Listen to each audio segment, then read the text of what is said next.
Voilà, ici, c'est moi. D'ailleurs, il y a presque une sorte de jeu de mots. La forêt, c'est moi. Ici, c'est moi.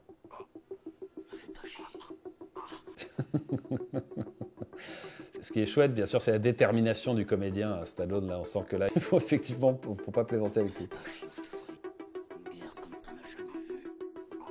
Voilà. Et on le croit. On le croit facilement.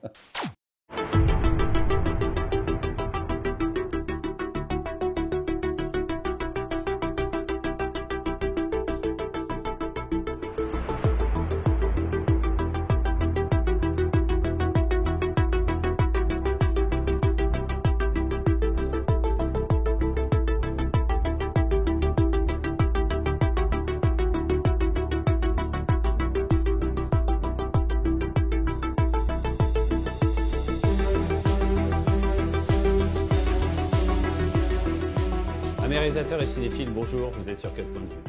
Aujourd'hui, nous allons nous attaquer à Rambo. Alors pourquoi Rambo? Bon, d'abord parce que, à la suite de Predator, c'est intéressant de voir le pendant stallonien de la survie en forêt, mais aussi parce que, lors de l'épisode de Cinématch, j'avais dit que la mise en scène de Ted Kotcheff était comparable à celle d'un téléfilm, et je m'en veux un petit peu, je l'ai revu un petit peu après, et je me suis dit, il y a quand même des choses qui sont vraiment quand même très sympas. Et donc cet épisode est aussi là pour essayer de redorer, s'il en avait besoin, j'en sais rien, mais disons que de mon point de vue, je me sens d'obligation de refaire un épisode sur Rambo, de façon à pouvoir parler de manière plus approfondie de la mise en scène de Ted Kotcheff. Alors nous allons étudier deux passages. Le premier où il y a le fameux premier sang qui est versé, et la deuxième scène sera celle où Rambo chasse les policiers, donc dans la fameuse forêt. Avant de commencer, si vous aimez le contenu de cette chaîne et que vous souhaitez qu'elle se développe, n'hésitez pas à le faire savoir autour de vous en partageant son contenu. On commence tout de suite. Alors, nous allons commencer en cours de scène. La scène, normalement, a démarré déjà avant, mais là, on est au moment où on a Rambo qui est poursuivi par la police. Et là, on élargit. Donc là, c'est un dézoomage couplé avec un tilt. C'est-à-dire que la caméra descend comme ça tout en élargissant, de façon à se rendre compte, en fait, d'abord de la distance. Et voilà, de façon à ce qu'on ait la rivière en contrebas et on comprend que ça va être difficile de survivre si on saute. Couplé d'ailleurs avec la musique de Jerry Goldsmith, qui est là pour mettre en valeur en fait tout ça. Là, on a ce plan, on voit bien que Stallone est là et on voit la nature en contrebas. On se dit, waouh, il était vraiment très haut, donc c'est bien lui. Hop, là, en plus, le fait qu'il se retourne, on voit bien que c'est lui, donc il n'y a pas de doublure. Allez. On avait dit d'ailleurs dans Cinématch que la nature est vraiment très présente dans Rambo, mais c'est clair, regardez-moi ces décors, c'est vraiment incroyable. Donc là, vraiment, Rambo est vraiment tout petit par rapport à la masse de cette nature-là. Donc clairement, on se dit c'est impossible de passer par là. Allez, il essaie de rebrousser chemin. Et là, hop, cut point de vue. Les autres sont pas loin. Donc là, c'est compliqué. Ils ne l'ont pas encore vu. Allez, on resserre sur lui. Ça y est, il se dit là, il faut prendre une décision vite. Maintenant, allez, on revient sur la valeur de tout à l'heure où il rebrousse chemin. Et là, on a ce plan qui est encore plus large que tout à l'heure. Non, il est encore plus petit. Ok, il longe. Là, on a eu un raccord mouvement. Qui est d'ailleurs très bien vu aussi de la part de Ted Kotcheff. C'est-à-dire que là, le fait qu'on l'ait en top shot, comme ça, on voit cette rivière et lui qui est si proche finalement de ce contrebas, la moindre erreur, il peut tomber et mourir direct. Là, on a le fameux procédé qu'on a vu dans Batman, qu'on a vu dans La mort va si bien, où il y a un élément qui traduit ce qui pourrait arriver au héros. Donc là, c'est un caillou qui tombe. Voilà. Donc, et là, on voit là, par un point de vue très parlant. Et d'ailleurs, il y a une sorte d'annonce un petit peu. Ils introduisent ce sapin qui est si haut déjà. Alors, on revient sur lui. Il ne pense pas tout de suite à sauter, hop, boum. Vous avez vu toujours les petits amplificateurs naturels, les cailloux qui étaient certainement déjà là. On lui a dit, tu cogneras les cailloux d'abord. façon à ce qu'on se rende compte qu'une chute est possible.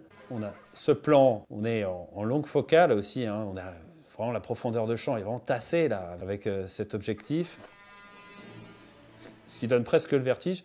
Là ensuite on a l'appel du vide, hein, le fameux plan d'appel du vide qu'on avait vu dans La mort va si bien aussi, on est au niveau du trou, hein, et donc c'est comme si le plan incitait le personnage à venir. Donc là évidemment, il faut résister à cette envie, hein, évidemment. Voilà, et puis de nouveau, peut-être que Chef replace en fait notre personnage dans la nature, il est minuscule par rapport à cette immensité, hein, si. Allez, un hélicoptère arrive.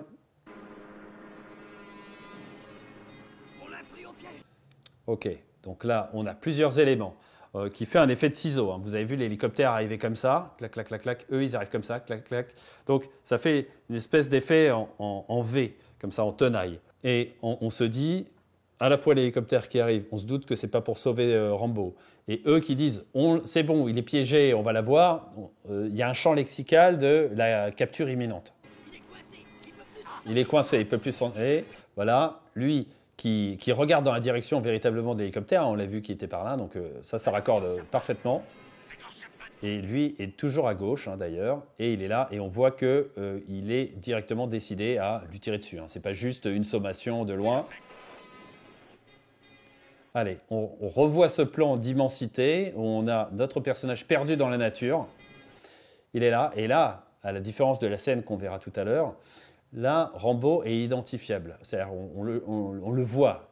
Et en plus, on le voit d'autant plus qu'on a une espèce de mur gris, gris couleur pierre, et lui est là, en train de se déplacer, donc il est vraiment visible, quoi. Allez, on a un resserrement. On a encore l'amplificateur avec la pierre. On a le fameux plan de chute prémonitoire du caillou.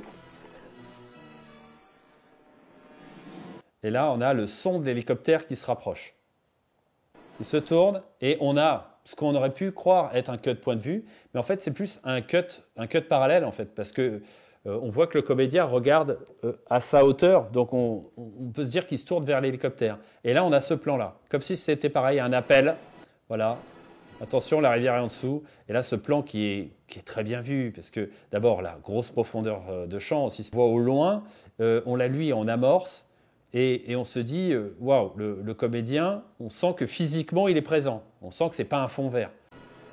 Il y a une implication. Et puis, vous avez vu la vapeur, là, qui rajoute à ce côté froid, à ce côté humide qu'on sent en fait dans cette forêt, et qui là est traduit par rapport à cette vapeur d'eau.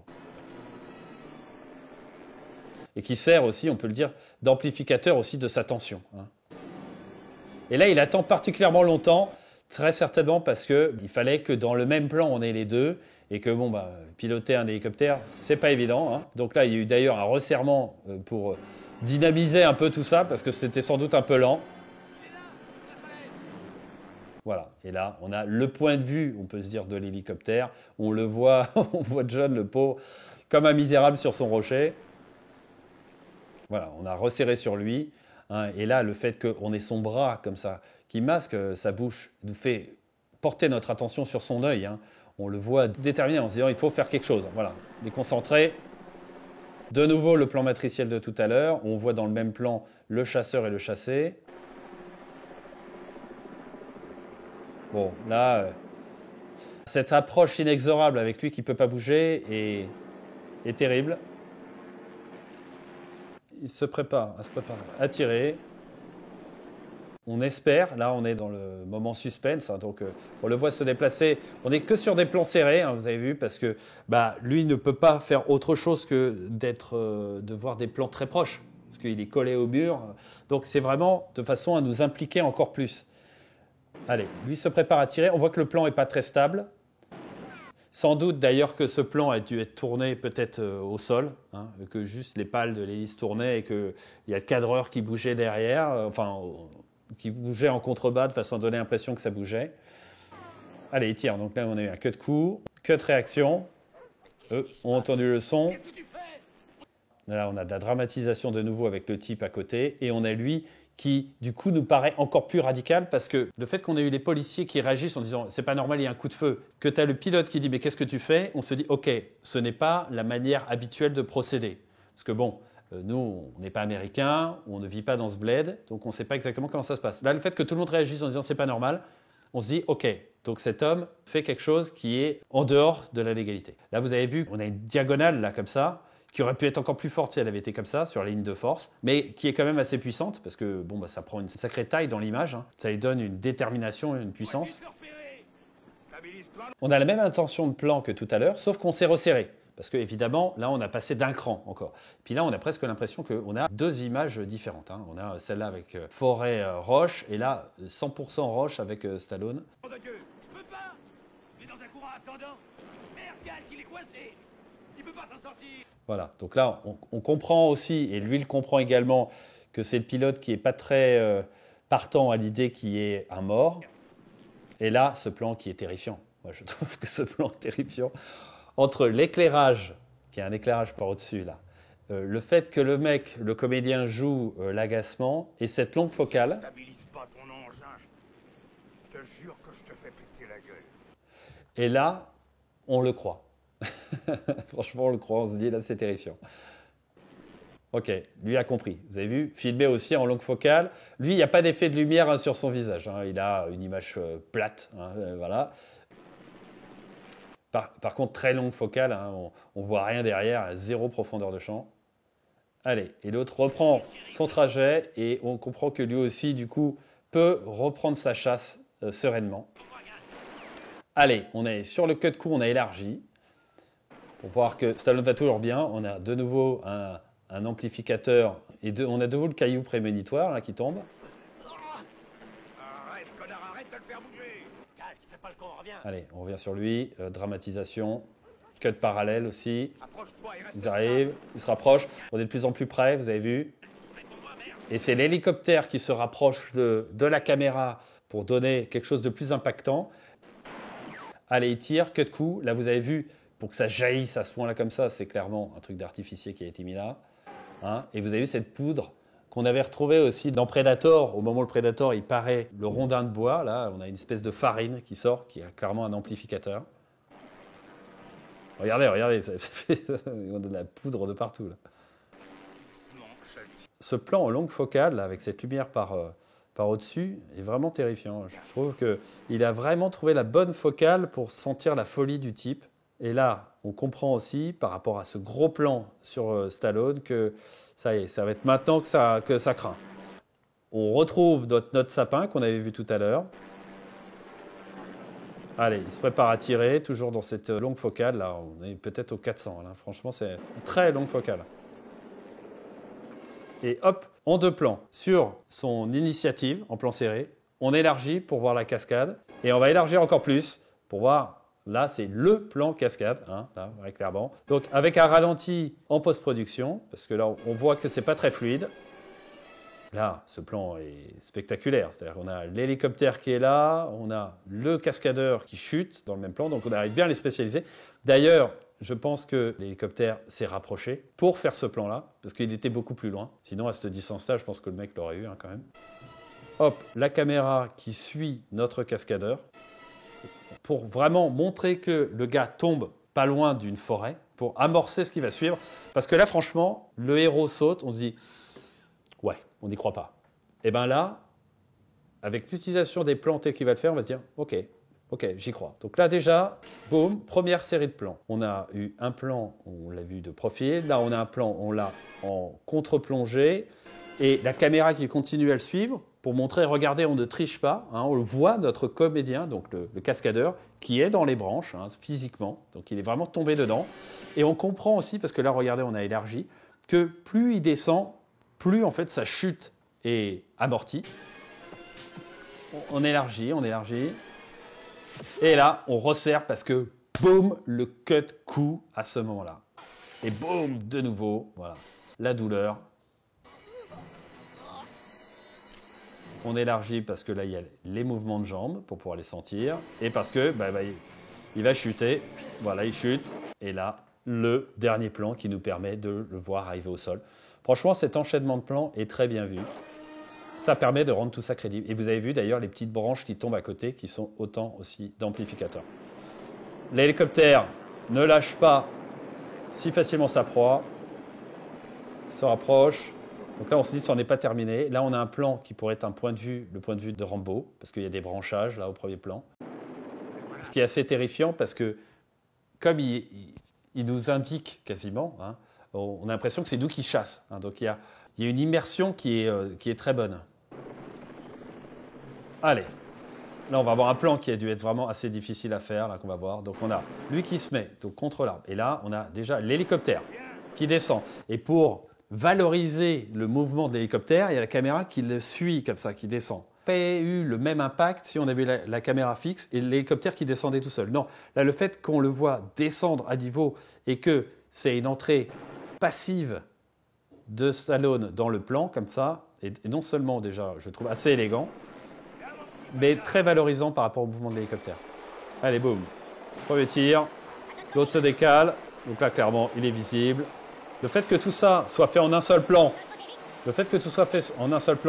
rappelons, plan long, tension, et là, en fait, en plus, on se dit, mais attends, l'hélicoptère, il est physiquement présent, quoi. C'est-à-dire que ce n'est pas un trucage numérique, ça rend la scène encore plus saisissante, je trouve. La pierre, qui n'est pas sans rappeler la pierre de Predator, d'ailleurs, qu'on a vu. Allez, Charles, boum, cut coup, on a eu retour, point de vue, allez. À son tour de tirer, boum, on a une succession de plans cut, et d'un coup il tombe, donc évidemment on élargit. Ce qui n'est pas sans rappeler la chute d'ailleurs qu'a fait Stallone à l'instant. Hein. Donc c'est filmé de la même manière, sauf que là c'est un vrai plan au ralenti. Boum, on a ce rocher qui censure un peu la chute. Hein. On va s'arrêter là pour ce passage-là, et on va basculer sur le deuxième passage. On commence sur un plan large. On a notre forêt, on sent qu'il y a l'orage qui gronde. Hein. On a le tonnerre qui gronde plutôt. On a un orage qui arrive. On a cette brume hein, qui nous fait penser d'ailleurs à Predator, hein, qui est là. Petite brume. Alors, faites bien attention au son de l'orage aussi. Bon là c'est un son vraiment qui sont caractéristiques, qui sont typiques je dirais de tous les orages qu'on peut entendre dans les films, en tout cas les films de cette époque-là. Donc on n'est pas du tout sur un son qui a été retravaillé et tout, là, on est vraiment sur un son caractéristique. Voilà, on a quelques flashs, enfin c'est des flashs qui ont été faits par des projecteurs qui sont mis à côté, hein. Donc bien sûr ils ne sont pas attendus à un vrai orage. Et ce qui est amusant en fait dans ce passage, c'est leur chapeau blanc. Parce que leur chapeau blanc permet de les repérer de très loin. Alors, vous avez vu qu'on est sur un plan long tout à l'heure, c'est-à-dire que la caméra descend. L'autre le traite de trouillard, en gros. Et hop, boum, on resserre, parce qu'on a le jeune, le plus jeune, le rookie, hein, qui est roux d'ailleurs, qui va lui dire attends, tu ne me parles pas comme ça, voilà, parce qu'il va essayer, on va dire, de s'imposer dans cette espèce de groupe d'hommes virils. Je vais te montrer qui a la femmelette. Arrêtez. Mais arrête-toi. Là, on a eu un petit amplificateur discret, hein, le chapeau qui tombe, et on a le patron qui arrive et qui commence à rétablir l'ordre. Voilà. Bon, tu te calmes. Donc il est sur lui, voilà. L'autre n'est plus dans le champ. Il s'occupe et hop, il s'occupe de lui après. La caméra le suit et voilà, il rétablit l'ordre. Et ce qui est intéressant, je trouve, dans ce passage, c'est que ça permet aussi, même s'il y avait déjà d'autres scènes avant qui permettaient de le faire, mais ça permet de remettre une couche sur les caractéristiques de chaque personnage et, entre guillemets, la cohésion ou la non-cohésion de groupe. Là, en l'occurrence, bon, il y a des tensions dans le groupe. Mais ces tensions sont là parce que, une, il y a un danger, Rambo.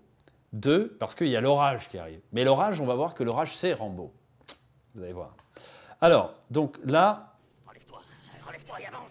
il le redresse et Arrêtez vos conneries. on reprend. Gardez les yeux ouverts. Allez. On verra ça tout à l'heure, Ward. Voilà, l'autre ne veut pas lâcher l'affaire. Et Avance, Mitch. donc, on voit qu'on a Mitch, parce que visiblement c'est comme ça qu'il s'appelle, qui est un peu donc, le plus jeune, le plus inexpérimenté. Et on a l'autre type là qui faisait le malin auprès de Mitch en disant que l'autre il avait peur. Et on va voir que tout ça va payer en fait par la suite. Ils avancent dans la forêt, l'orage. Allez. Alors là, on a ce plan qui est en contre-plongée. Hein. Eux regardent vers le haut, donc on a l'impression qu'ils sont face à quelque chose d'immense. Ça pourrait être un géant si on était dans un film fantastique, hein, donc quelque chose de très grand. Donc du coup, on se dit, waouh, c'est quelque chose qui les domine. Qu'est-ce donc? On distingue vite fait une silhouette, on ne sait pas trop ce que c'est.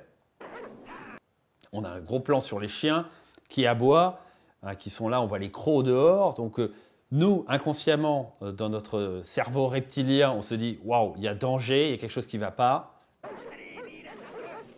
Et hop, le papy lâche ses chiens. On a le cut réaction normale, qui est presque un cut point de vue. Hein, on a les chiens qui se barrent. Là, vous avez noté d'ailleurs que là, la colorimétrie n'est pas la même. On était sur une teinte un peu, on va dire, daylight, plutôt bleutée. Et là, on a quelque chose d'un peu plus chaud qui a été modifié. On sent que, moi, je pense qu'ils n'avaient peut-être pas assez de lumière et qu'ils ont augmenté le gain, ce qui a dégradé un peu l'image et qui donne, à mon avis, ce rendu. Là, on revient sur un étalonnage normal. Plan fixe, boum, on entend un coup. On entend le couinement des chiens. Alors, ce qui est pertinent dans cette scène, c'est que on n'est pas du point de vue de Rambo. C'est-à-dire que Rambo est notre héros, donc a priori, normalement, s'il est chassé, on devrait être de son point de vue pour pouvoir sentir la tension des chasseurs qui le traquent, sauf que pas du tout. Parce que Rambo est dans son élément. Donc en fait, il n'a aucune tension. Et la tension, elle n'est pas sur lui, elle est sur les autres. Et c'est très malin de la part de Ted Kotcheff ou du scénariste ou des deux que d'avoir décidé qu'on serait du point de vue des méchants, en fait, finalement. Parce que là, on va se rendre compte de la puissance de Rambo. Puissance qu'on n'aurait pas pu appréhender si on était de son point de vue. C'est ce que moi j'appelle l'effet Sherlock Holmes. C'est-à-dire qu'on n'est jamais directement du point de vue vraiment de la pensée de Sherlock Holmes. On a toujours une réponse par rapport à Watson. C'est Watson qui nous permet d'appréhender Sherlock. Et c'est le même procédé d'ailleurs dans Amadeus avec Salieri, qui nous sert à comprendre Mozart. Parce que sinon, il est trop immense. Là, c'est pareil, Rambo, il est trop fort. Donc pour montrer comme il est trop fort, eh ben, on va ne pas le voir. Et le fait de ne pas le voir, on va avoir la sensation que Rambo, c'est la forêt. Et plus que la forêt même. On a l'impression qu'il dirige, on va dire, l'espace. Vous allez voir. Là, du coup, on a un plan fixe. Les chiens sont blessés. Et évidemment, comme les chiens sont associés au vieux, le vieux est également blessé. Okay, donc là, il y a une association qui est habile aussi. Allez, le papy tombe. On a une succession de plans, en fait, sur tous les policiers. Et évidemment, ils tirent. Et vous noterez qu'ils tirent, mais on ne voit pas où ils tirent. Parce qu'eux-mêmes ne le savent pas, en fait. Donc, on n'a que des plans sur des mecs qui tirent. Tac, tac, tac, tac, tac, tac, tac. Voilà, qui n'est pas sans rappeler d'ailleurs Predator, hein, une fois de plus. Et celui qui tire le plus, c'est lui. C'est lui qui faisait la morale au rookie en disant « ouais, t'es un trouillard ». Mais on se rend compte que c'est lui, en fait, finalement, qui exprimait sa peur. Et tout ça, c'est vraiment bien vu dans Rambo. Parce que, finalement, on a des personnages qui ne sont pas, en fait, de simples méchants, antagonistes purs, on va dire, de notre héros. C'est des gens qui ont une humanité aussi, qui ont une personnalité, et qui là est traduit à travers des actions toutes simples. Voilà. Donc là, on a le vieux qui est pas bien. D'ailleurs, moi j'avais l'impression qu'il avait été touché à l'épaule, mais en fait, c'est à la jambe. Donc là, on voit qu'il saigne ici. Et ce qui est chouette, je dirais, dans la composition de plan, c'est qu'on a le chien qui est encore là, comme s'il surveillait un peu son maître, voilà, pour qu'il ne lui arrive rien.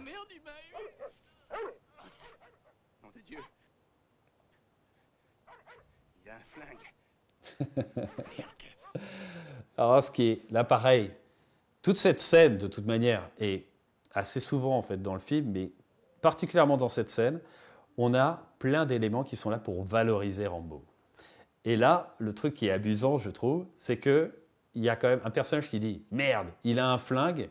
Et moi, ça me fait penser à un passage qu'il y a dans Aladdin, quand il y a le singe qui prend le sabre. Il Tu dis, merde, il a un sabre. Et puis que l'autre, tu dis, imbécile, nous avons tous des sabres. Là, c'est la même chose. C'est-à-dire que Rambo, ok, il a une arme, mais Rambo, il est tout seul. Eux, ils sont 5 ou 6, ils ont tous des armes. Mais le fait que Rambo ait une arme, là, c'est terrible. Oh merde, on est foutu. Donc, ça valorise Rambo en se disant, ouais, mais Rambo, lui, il n'utilise pas les armes comme nous. Attention. Allez, on a un flash. Et ce flash révèle la supercherie. Donc, on comprend que, ben voilà, ce n'était pas lui. C'est pas lui, merde. C'est une saloperie d'épouvantail. Ça, c'est pas mal d'ailleurs, parce que c'est pas l'épouvantail qui a tiré sur lui. Alors, je sais pas si vous avez fait attention d'ailleurs aussi au tonnerre. Lorsqu'on entend le tonnerre, la sonorité du tonnerre et celle des coups de feu est assez approchante par rapport à, on va dire, au son, à la réverbération du son un petit peu. Et donc, on a la sensation aussi que quand Rambo a tué ces animaux, sachant que on ne l'a pas vu fumer les animaux. Et pour autant, on sait qu'il est là. Et ça fait penser un peu à une sorte de dieu. C'est-à-dire qu'en fait, comme quand l'orage en fait, arrive, on pourrait se dire « Waouh, c'est la manifestation d'un dieu puissant qui est en colère. » en fait. Et il y a plein d'éléments comme ça qui sont utilisés dans cette scène pour donner la sensation que Rambo, c'est la nature. En fait. Rambo ne fait qu'un avec.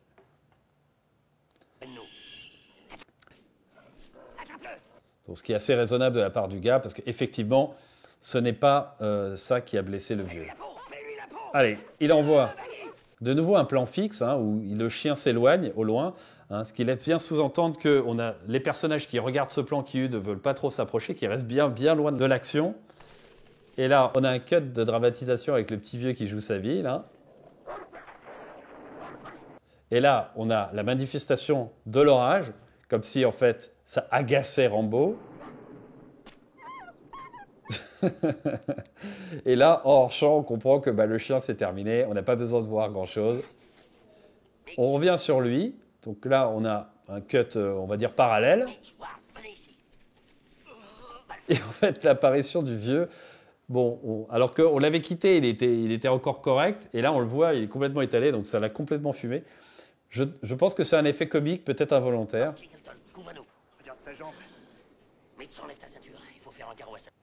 Et là, on revient sur un rythme plus lent. On avait un rythme rapide au moment où il avait tiré.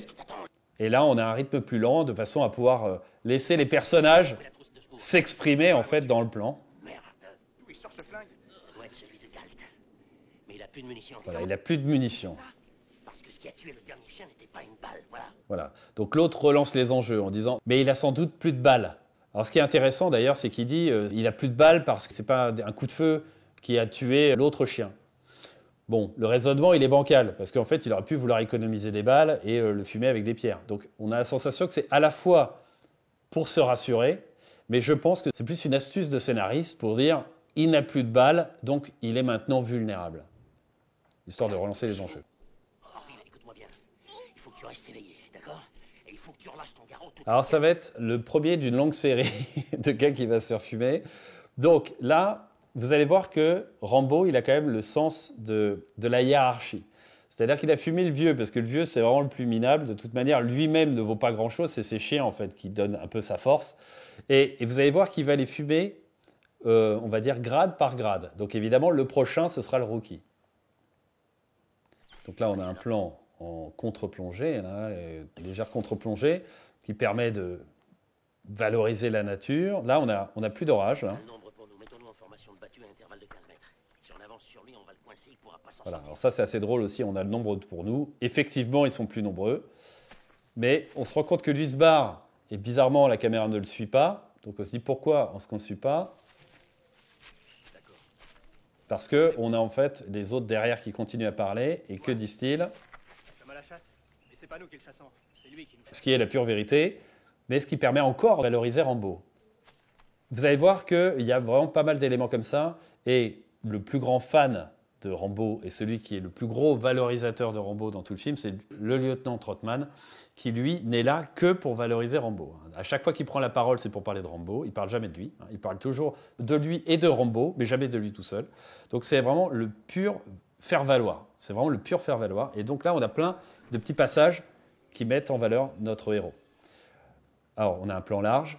Ces arbres-là sont un peu inquiétants, quoi. Ils font penser un peu à des barreaux. Et il est immobile, enfin, il bouge très légèrement vers le bas. Et ce qu'il y a, c'est qu'on fait attention à leur chapeau. Hein. Et en plus, on a la sensation que c'est le point de vue de Rambo.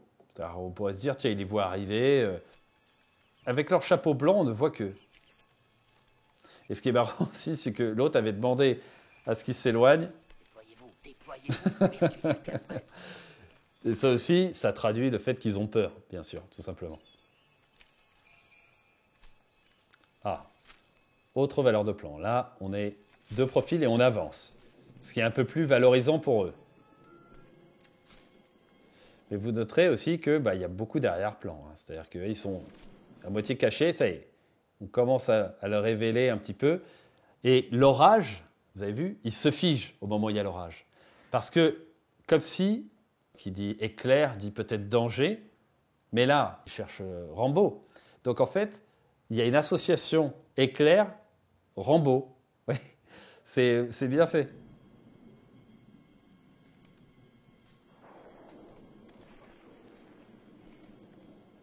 Et à chaque fois, on est mis, nous, à contribution, parce qu'on se dit, mais où est-il? Où se cache-t-il? Donc on le cherche, nous aussi. Et vous avez vu comment la musique amène le plan d'après? Regardez. Écoutez plutôt. Attention, écoutez. Boum. Voilà. Là, on arrive sur l'autre plan. Et vous allez voir que la musique de Jerry Goldsmith anticipe les raccords. Voilà. Pour rendre tout ça plus fluide, plus cohérent. Et puis monter la tension. Parce qu'on a l'impression qu'on monte d'un cran à chaque fois. Vous avez vu, on entend un son d'animal, et on se dit, c'est lui. Non, non, c'est un animal. Mais en fait, toute manifestation dans la nature peut être Rambo, en fait. Et c'est pas sans rappeler, d'ailleurs, le Predator, qui est, en fait, dans la nature, il est présent partout et nulle part, on ne sait pas où il est, et il peut arriver d'un coup, comme ça. Rambo est sorti en 82, Predator est sorti en 87. Il y a de fortes chances qu'ils avaient vu Rambo, et je pense que c'est une inspiration, peut-être inconsciente, voilà, pour le personnage. Allez, vous avez vu la musique qui a changé encore d'un niveau, et hop, on a changé de plan. Là, on est vraiment de plus en plus serré. Et là, on a un son plus aigu. Et là, on élargit. Le plan est fixe. Ça y est, il se remet en mouvement. Là, on a la sensation qu'on est dans Alien. Hein. C'est-à-dire que c'était Jerry Goldsmith qui avait fait la musique. Là, quand on sent ce son aigu, là, on se dit, ça y est, l'Alien va arriver. Ça monte, ça monte, ça monte, ça monte, ça monte. Et hop, ça redescend. Donc, inconsciemment, donc nous, on se dit, c'est bon, il n'y a plus de danger. Et bien, c'est à ce moment-là, évidemment, que le danger va arriver. On a notre rookie qui est là. Et on a un tronc d'arbre là, qui est là, qui est assez inélégant. Et on a des branchages. Donc lui, il est décadré et il est masqué. Et là, on respire. On est sur un plan plus large. Lui revient sans presque de premier plan. En fait, on a un petit branchage là qui le masque un petit peu. Mais on se sent bien. On se dit, c'est bon, il n'y avait rien. Et pareil, on avait vu dans Predator à un moment un plan où on avait Schwarzenegger, quand il sortait de l'eau et juste avant que le Predator apparaisse, on regardait autour, tout allait bien, on se dit c'est bon, on peut respirer. Et là en plus on a la musique qui nous a dégagé, et là on est sur quelque chose de sublime. On se dit pourquoi le plan prend-il son temps, et boum, on a l'impression que la forêt bouge, et c'est Rambo qui arrive, il était sous nos yeux, on ne voyait rien du tout, et boum. Donc ça, c'est brillant parce que en gros c'est la preuve que nous-mêmes, on se serait fait avoir, parce qu'on ne voyait rien du tout. On avait le temps de contempler le plan. Lui, à la limite, il avait l'excuse, parce que Rambo était planqué plus loin derrière un arbre. Bon. Mais nous, on n'a aucune excuse. Et pourtant, on n'a rien vu. Et ça me fait penser à Predator, où à un moment, il y avait la jeune femme, à un moment, qui dit en espagnol « La forêt bouge ». Bon, et ben voilà, la forêt bouge, c'est Rambo. Boum. Vous avez vu où il lui a tapé ? Bon, on a l'impression qu'il lui tape dans les fesses, mais je pense qu'il a tapé un peu plus profondément par derrière. Et sa virilité était remise en question tout à l'heure. Bon, je pense que ce n'est pas un hasard s'il a tapé là. Voilà. Ensuite, on a là de la dramatisation. Lui qui hurle, bon, il se touche la cuisse, mais c'est pas la cuisse qu'il a tapé. Voilà. Et Oui, c'est Mich. dramatisation. Lui aussi qui flippe le plus, lui d'ailleurs. Voilà, c'est lui qui flippe le plus. Voilà. Voilà. Et lui, il ne peut pas s'empêcher de dire un truc supplémentaire par rapport à ça, parce que lui flippe. Les personnages sont bien retranscrits, on comprend bien comment ils réagissent. Lui, il fonce, vous avez vu qu'il fonce presque dans la diagonale, là, donc ça lui donne une force. Il a envie de savoir ce qui se passe. Malgré les branchages, là, ça dynamise bien. Et puis, bien sûr, d'un point de vue psychologique, ce que fait Rambo est super. Le fait qu'on a l'impression que la forêt hurle de toutes parts, on ne sait pas d'où ça vient, et du coup, eux, ça leur tape sur le système, en disant, mais c'est pas possible, on a un des nôtres qui souffre, on ne sait pas où il est. La musique a de nouveau changé, laissant sous-entendre qu'il va y avoir un problème. On est en contre-plongée. Pourquoi une telle contre-plongée? C'est assez rare d'avoir une si grande contre-plongée dans ce film-là. Il est au premier plan, là, et subitement, on voit cette masse derrière, et on le quitte. C'est-à-dire, il se barre. Ça fait penser aussi à Predator, quand il se barrait et qu'on restait sur le branchage. Et bien là, on reste sur Rambo, qui saute et qui était parfaitement camouflé aussi en hauteur. Boum. Allez, on a de la dramatisation de nouveau. Boum! Allez, et l'autre hurle. Merde, il a eu Ward. L'autre, il hurle, mais il avance pas, quand même. Donc l'autre est minable, les fesses en l'air, comme ça, là. Donc c'est l'idée de montrer que c'est des minables. Ils sont pas du tout valorisés. Lui court, on sait pas s'il veut fuir ou courir. De nouveau, l'éclair. Et là, de l'apparition, comme sortie de nulle part, de Stallone. L'autre tire. Et hop, il se barre. C'est bien vu aussi de sa part, même si, bon, visiblement, il n'a pas envie de faire de victime. Donc Rambo, là, franchement, il s'en est fallu de peu que son collègue soit abattu. Je l'ai eu, l'autre, il a vraiment une mauvaise vue. Allez, de la dramatisation. Vous avez vu qu'il court dans tous les sens. C'est fait exprès, de façon à montrer qu'il y a une panique. Il court à droite, à gauche, de face, de côté. On ne sait plus où ils sont les uns par rapport aux autres. C'est brouillé complètement. Et là, lui, il court, on se dit, tiens, on est bien bas, là. Et boum, parce qu'il y a le piège qui arrive. Tac, cut coup, amplificateur léger, avec le chapeau. L'autre, il regarde, on élargit pour bien comprendre, en fait, comment a fonctionné le piège. Voilà. Là, c'est la cut réaction. De nouveau, un gars qui crie. De nouveau, on ne sait pas d'où ça vient. Et vous noterez aussi que c'est quand même bien organisé, parce que, bon, le papy, il est trop loin. Donc on ne l'entend pas, c'est normal. Mais le rookie, il n'est pas si loin, on ne l'entend plus. L'autre gars là, qui se fait choper, on ne l'entend plus non plus. Donc à chaque fois, en fait, c'est chacun son tour qui se met à hurler, qui crée malgré tout en fait une continuité de cris. On a lui qui est déjà un peu en retrait. Lui qui est au premier plan, c'est normal, c'est le chef. Il dit, bon allez, on y va. Donc lui, il est courageux. Et en plus, on le suit. Donc on laisse tomber l'autre. L'autre fonce tout seul. Donc on se dit, ok, il est où son pote? On se pose la question. À peine il arrive, boum, il se fait dégager direct. Voilà, donc là, en plus, on a une sorte d'accumulation. C'est-à-dire qu'avant, on en avait un temps plus long, boum, un deuxième qui se fait avoir. Et là, on en a quasiment deux, coup sur coup, qui se sont fait avoir. Lui et l'autre gars par derrière. Lui, il arrive, il n'a toujours pas réalisé qu'il était tout seul. De nouveau, les éclairs.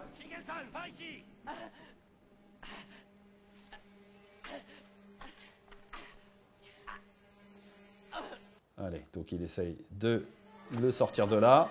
Là, on voit un plan qui permet de montrer à la fois qu'ils sont la douleur que l'autre a pu subir. Et là, le fait qu'ils soient filmés en plongée comme ça les dévalorise totalement. Ils ont l'air minables, les deux. Mais où est-ce que tu es? Ah ouais. Où sont-ils, tous?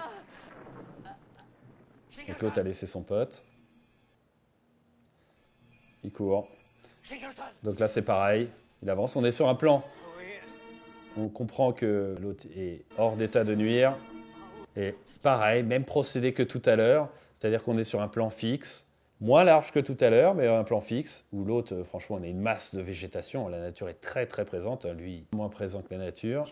Et alors qu'il avance, boum, la nature réagit.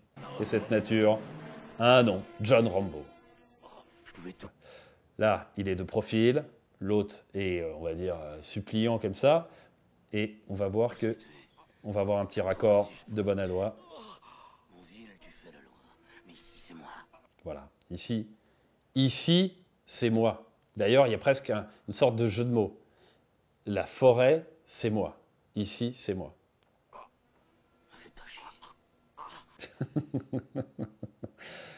Ce qui est chouette, bien sûr, c'est la détermination du comédien à Stallone. Là, on sent que là, il faut effectivement, faut pas plaisanter avec lui. Fais pas chier ou je te ferai une guerre comme t'en as jamais vu. Voilà. Et on le croit. On le croit facilement. Laisse tomber. Laisse tomber. Allez, et il se barre d'un coup. Voilà, terminé.